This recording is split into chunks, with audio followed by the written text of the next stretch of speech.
উফৰিল হিমন্ত বিশ্ব শৰ্মা চৰকাৰৰ ষড়যন্ত্ৰ বা সেই ষড়যন্ত্ৰ শেহতীয়াকৈ ন্যায়ালয়ৰ ৰায়ে উফৰাই দিলে।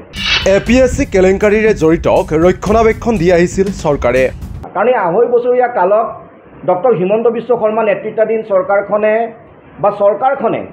এক প্ৰকাৰে সম্পূৰ্ণ পৃষ্ঠপোষকতাত এই যে বক্ৰপথৰ বাছনিভুক্ত প্ৰাৰ্থীসকলক সুৰক্ষা দি আছিলে, এই যি এখন ২.৫ বছৰীয়া নাটক আছিলে, এই ২.৫ বছৰীয়া নাটকখনৰ কিন্তু কিছু পৰিমাণৰ হ'লেও যৱনিকা এই ১৭ ছেপ্টেম্বৰৰ কিন্তু বিশেষ ন্যায়াধীশ আদালতে পেলাই থৈ গৈছে। সংবাদমেল সম্বোধন কৰি আকৌ APSC কেলেংকাৰীক লৈ সৰব fight against injustice of APSC। মুখ্যমন্ত্ৰী হিমন্ত বিশ্ব শৰ্মাৰ বিৰুদ্ধে বিস্ফোৰক অভিযোগ তুলি দাবী, জালিয়াতিৰে বাছনিভুক্ত বিষয়াক সুৰক্ষা প্ৰদান কৰি আহিছে চৰকাৰে। মুখ্যমন্ত্ৰীৰ ভূমিকাও হতাশাজনক আৰু পক্ষপাতমূলক। ৰাজ্যৰ মুখ্যমন্ত্ৰীজনৰ যিটো স্থিতি দেখিম, এই স্থিতিটো হৈছে অত্যন্ত হতাশাজনক আৰু যথেষ্ট পক্ষপাতমূলক। বিগত ১৭ ছেপ্টেম্বৰত বিশেষ ন্যায়ালয়ে গ্ৰহণ কৰিছে SITৰ ১৪ নং পৰিপূৰক অভিযোগনামা, য'ত সন্নিৱিষ্ট হৈছে পূৰ্বৰ তদন্তকাৰী বিষয়া অভিযুক্ত নকৰা ২৩জন অভিযুক্ত বিষয়াৰ নাম। তদুপৰি SITয়ে কৌশলপূৰ্ণভাৱে ৰেহাই দিয়া ১৪ বিষয়াৰ ৯জন বিষয়াকো নিজাকৈ অভিযুক্ত কৰিছে আদালতে। তাৰেই যুক্তি দাঙি ধৰি ফাইট এগেইনষ্ট ইনজাষ্টিছ অফ APSCৰ দাবী, ২.৫ বছৰে এইসকল বিষয়াক প্ৰত্যক্ষ অথবা পৰোক্ষভাৱে সুৰক্ষা দি আহিছিল হিমন্ত বিশ্ব শৰ্মা চৰকাৰে। APSC কেলেংকাৰী আৰু এছাম অভিযুক্ত বিষয়াক খোদ চৰকাৰে পৃষ্ঠপোষকতা প্ৰদান কৰি অহাৰ অভিযোগ তুলি মুখ্যমন্ত্ৰী ডক্টৰ হিমন্ত বিশ্ব শৰ্মাৰ বিৰুদ্ধে আক্ৰমণাত্মক fight against injustice of APSC।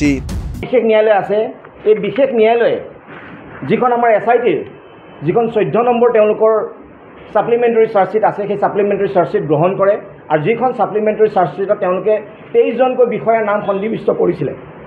Year background আমি কৈ যাম পিছত।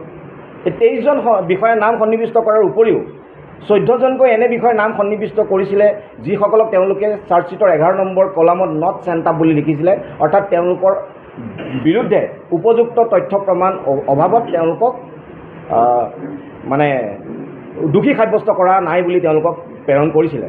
কিন্তু মহামান্য আমাৰ যিখন বিশেষ ন্যায়াধীশ আছে, সেই বিশেষ ন্যায়াধীশগৰাকীয়ে যি SIT তদন্তকাৰী বিষয়াৰ যি তেওঁৰ প্ৰেয়াৰ আছিলে তাক প্ৰত্যাখ্যান কৰে আৰু ১৪জনৰ ভিতৰত ৯জন বিষয়াক তেওঁ আদালতে নিজাববীয়াকৈ তেওঁলোকে দোষী সাব্যস্ত কৰে, অৰ্থাৎ আইনৰ আওতাত আনে। আৰু ইয়াত আচলতে খুব ডাঙৰ পৰিঘটনা, কাৰণ এই ২.৫ বছৰীয়া কালত ডক্টৰ হিমন্ত বিশ্ব শৰ্মা নেতৃত্বাধীন চৰকাৰখনে এক প্ৰকাৰে সম্পূৰ্ণ পৃষ্ঠপোষকতাত এই যে বক্ৰপথৰ বাছনিভুক্ত প্ৰাৰ্থীসকলক সুৰক্ষা দি আছিলে, এই যি এখন ২.৫ বছৰীয়া নাটক আছিলে, এই ২.৫ বছৰীয়া নাটকখনৰ কিন্তু কিছু পৰিমাণৰ হ'লেও যৱনিকা এই ১৭ ছেপ্টেম্বৰৰ কিন্তু বিশেষ ন্যায়াধীশ আদালতে পেলাই থৈ গৈছে। আমি যদি অলপ ক্ৰন'লজি চাবলৈ যাওঁ, অলপ বেকগ্ৰাউণ্ডটো চাবলৈ যাওঁ এই ২.৫ বছৰীয়া পৰিক্ৰমাৰ, আমি ৰাজ্যৰ মুখ্যমন্ত্ৰীজনৰ যিটো স্থিতি দেখিম, এই স্থিতিটো হৈছে অত্যন্ত হতাশাজনক আৰু যথেষ্ট পক্ষপাতমূলক। মুখ্যমন্ত্ৰী হিমন্ত বিশ্ব শৰ্মালৈ এলানি প্ৰশ্ন ফাইট এগেইনষ্ট ইনজাষ্টিছ অফ APSCৰ। কিয় ৰাজহুৱা কৰা নহ'ল বিপ্লৱ শৰ্মা আয়োগৰ প্ৰতিবেদন? কাৰ স্বাৰ্থত শেষ সময়লৈ সুৰক্ষা দিয়া হ'ল একাংশ বিষয়াক? কিয় আজিলৈকে নিলম্বন কৰা নহ'ল ৯ প্ৰবঞ্চক বিষয়াক? তাৰ স্বাৰ্থত বিগত ২.৫ বছৰে ন্যায়াধীশ বিপ্লৱ কুমাৰ শৰ্মা আয়োগৰ প্ৰতিবেদন ৰাজহুৱা কৰা নহ'ল? এয়া আমাৰ প্ৰথম প্ৰশ্ন। দ্বিতীয়তে আমি প্ৰশ্ন কৰিব বিচাৰিছোঁ যে কাৰ স্বাৰ্থত একাংশ ৰাজপত্ৰিত বিষয়াক শেষ সময়লৈকে, কিয় কৈছোঁ শেষ সময়লৈকে, কাৰণ শেষতো আদালতে ৯জন প্ৰাৰ্থীক কিন্তু নিজাববীয়াকৈ ল'বলগীয়া হ'ল, তথাপিও কিন্তু তদন্তকাৰী বিষয়াই কিন্তু সেইসকলক বচাবৰ কাৰণে কিন্তু চেষ্টা কৰি আছিলে। আৰু এইটো সকলোৱে জানে যে পানেশ্বৰ সিঙে নোৱাৰিলে, প্ৰতীক থুপে নিচিনা IPS বিষয়াই নোৱাৰিলে, আৰু শেষত উপেন কলিতানো কোন? তেওঁতো নোৱাৰিবই। অৰ্থাৎ এজনৰ পিছত এজন আয়োগ পৰিৱৰ্তন হৈ গৈছে, কিন্তু কেইজনমান মানুহক বচাবৰ কাৰণে যিকেইজন মানুহক শেষত গৈ পেলাই কিন্তু ন্যায়ালয়ে ধৰিছে। গতিকে তাৰ স্বাৰ্থতে মানুহখিনি সুৰক্ষা কৰিবলৈ চেষ্টা কৰা হ'ল। আৰু শেষৰ যি ৩ নম্বৰ প্ৰশ্ন, সেই প্ৰশ্নটো হৈছে যে 9জন মানুহ আজি আদালতে নিজাববীয়াকৈ ল'লে, ইটছ এ চিৰিয়াছ অফেন্স। আমি জানালৈকে এতিয়ালৈকে আমি খবৰ লৈছোঁ এই মানুহখিনি নিজৰ পদবীত আছে। নৱনীতা শৰ্মাক কোকৰাঝাৰৰ এডিশ্যনেল এছপিৰ নিচিনা পোষ্টত ৰাখিছে, কিমান এটা ভয়ংকৰ কথা। এগৰাকী বক্ৰপথৰ বাছনিভুক্ত বিষয়া নৱনীতা শৰ্মাৰ 50 নম্বৰ বৃদ্ধি হৈছিলে টেবুলেশ্যন চিটত, অকল নৱনীতা শৰ্মাই নহয়, নৱনীতা শৰ্মাৰ ভায়েক প্ৰিয়াংকুজ্যোতি শৰ্মাই একে বছৰত বাছনিভুক্ত হৈছিলে। কেৱল সেয়ে নহয়, নৱনীতা শৰ্মা আৰু নৱনীতা শৰ্মাৰ ভায়েকৰ ৰাকেশ পালৰ লগত কথোপকথন কৰাৰ CDR কল ডিটেইলছ ৰেকৰ্ড পুলিচৰ হাতত আছে। ইমানখিনি বিয়াগুম তথ্য থকাৰ পাছতো আজিলৈকে যি আমাৰ লোকসেৱা আয়োগৰ এই যিটো ডিব্ৰুগড় পুলিচৰ গোচৰত 120B অৰ্থাৎ ষড়যন্ত্ৰৰ নিচিনা এটা ধাৰা আছিলে, তাৰ পাছতো এই মানুহখিনিৰ বিৰুদ্ধে ব্যৱস্থা গ্ৰহণ নকৰিলে। আৰু এতিয়া ন্যায়ালয়ে সেইখিনি মানুহৰ বিৰুদ্ধে ব্যৱস্থা গ্ৰহণ কৰাৰ পিছতো কিন্তু এতিয়ালৈকে তেওঁলোকক ছাছপেনশ্যন পৰ্যন্ত কৰা নাই। ইফালে APSC কেলেংকাৰীৰ তদন্তৰ বাবে গঠন কৰা SIT এক ভেকু ভাওনা আছিল বুলিও দাবী ফাইট এগেইনষ্ট ইনজাষ্টিছ অৱ APSCৰ। SITখন গঠন হৈছিলে যোৱা বছৰ 2023 চনৰ ছেপ্টেম্বৰ মাহত। এই ছেপ্টেম্বৰ মাহত গঠন হোৱাৰ পাছত তেওঁলোকে 24/6/2024 তেওঁলোকে এখন কম্প্ৰিহেনচিভ চাৰ্জশ্বিট দিবলৈ আহিলে।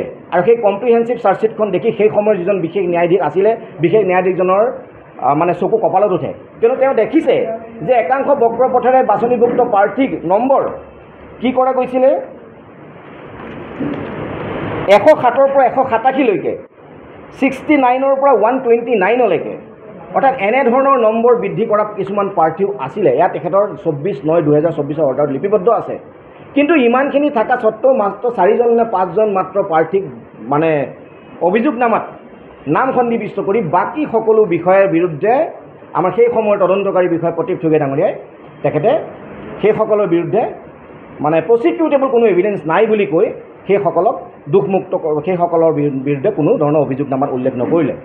আনহাতে আদালতে যেতিয়া তেখেতক সুধিলে যে এইসকল বিষয়া যিসকল বিষয়াক আপুনি 41A CRPC দি মাতিছিলে, যিসকল বিষয়াক বিৰুদ্ধে যিটো আমাৰ কেছ ডায়েৰীত ইমান ডাঙৰ ডাঙৰ তথ্য আছে, এইখিনি থকাৰ পাছত আপুনি এই প্ৰাৰ্থীসকলৰ বিৰুদ্ধে অভিযোগনামাত একো তথ্য কিহৰ কাৰণে আপুনি নকৰিলে? নিউজ ডেস্ক ৰিপৰ্ট, দি ক্ৰছ কাৰেণ্ট।